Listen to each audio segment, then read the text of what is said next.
मराठा समाजाला सरसकट आरक्षण मिळावं यासाठी जरांगे पाटील गेल्या अनेक महिन्यापासून लढा देत आहेत। आपल्यासोबत जरांगे पाटील आहेत आणि आज विशेष आणि महत्त्वाची मोठी बातमी आहे की जरांगे पाटील यांची स्वतःची पण नोंद सापडलेली आहे। आपल्यासोबत जरांगे पाटील आहेत। दादा, तुमच्या परिवाराची नोंद सापडली, कुणबी नोंद सापडली, 54 लाख नोंदीसोबत आता तुमची एक नोंद जोडल्या जाणार आहे, कसं वाटतं?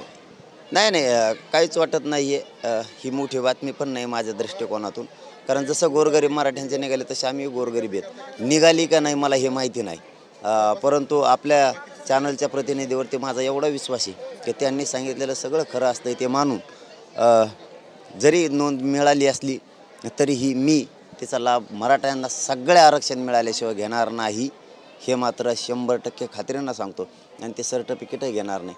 आता वडील गेलेत हेही मला माहीत नाही, का त्यांना नेलं आहे हेही माहीत नाही, परंतु आता त्यांनी काढलं आहे का नाही काढलं हेही मला माहीत नाही, परंतु मी तरी ते आरक्षण किंवा ते प्रमाणपत्र स्वीकारणारही नाही आणि त्याचा लाभही घेणार नाही जोपर्यंत माझ्या महाराष्ट्रातल्या सगळ्या गोरगरीब मराठ्यांना मिळत नाही तोपर्यंत नाही। नोंदी संदर्भात अजूनही प्रशासनानं गती दाखवायला पाहिजे असं तुम्हाला वाटतंय का? याच्यापेक्षाही जास्त, कारण मी सांगितलं होतं की पाठीमागच्या काळात काही अधिकाऱ्यांनी जातीवाद केल्यामुळं महाराष्ट्रातल्या खूप नोंदी अशा दडून ठेवल्यात आणि अशी इतके गावं आहेत की त्या गावांनी नोंदी असूनही सापडल्या नाहीत। जर सरकारनं प्रामाणिकपणाने काम केलं तर मराठ्यांच्या गावागावात मराठ्यांच्या नोंदी सापडतील, हे मी मागच सांगितलं होतं। आणि समितीही रद्द करू नका, आणि सरकारनं ती केली नाही ते चांगलं झालं। मराठ्यांच्या गावागावात बघा तुम्ही सगळ्यांचे नोंदी सापडण्यात, आणि सगळाच मराठा समाज हा ओबीसी आरक्षणात आणि ओबीसी आरक्षणात जाणार आहे। दौरा चालू आहे तुमचा मुंबई मोर्चा संदर्भात, आज तुम्ही राक्षस भवनला दर्शन घेतले, काय साकडं घातलं शिंदेवांना?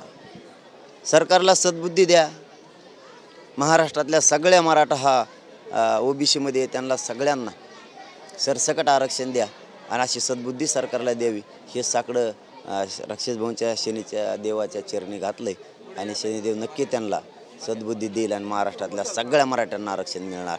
मात्र पुन्हा एकदा सांगतो, जोपर्यंत माझ्या गोरगरीब मराठ्यांना सरसकट आरक्षण मिळत नाही आणि सगळ्यांच्या नोंदी निघत नाहीत आणि सगळ्याला ओबीसीतून आरक्षण मिळत नाही, तोपर्यंत जर ते प्रमाणपत्र किंवा नोंद मिळाली असेल तर मी मात्र त्याचा लाभ घेणार नाही, जोपर्यंत माझ्या गोरगरीब मराठ्यांना मिळत नाही तोपर्यंत। कारण मी सामान्यांसाठी लढतोय, मी सुद्धा सामान्य आहे, मी स्वार्थी नाही आहे। माझी मिळाली म्हणजे मी लाभ घेणार, नाही घेणार तिला हातसुद्धा नाही लावणार।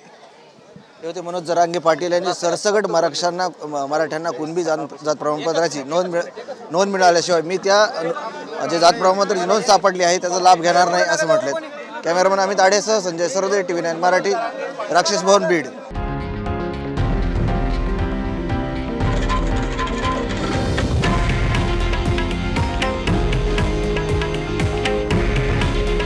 हे आहे देशातील नंबर 1 न्यूज नेटवर्क आणि आपण पाहत आहात TV9 मराठी। काळजी तुमची, हित महाराष्ट्राचं।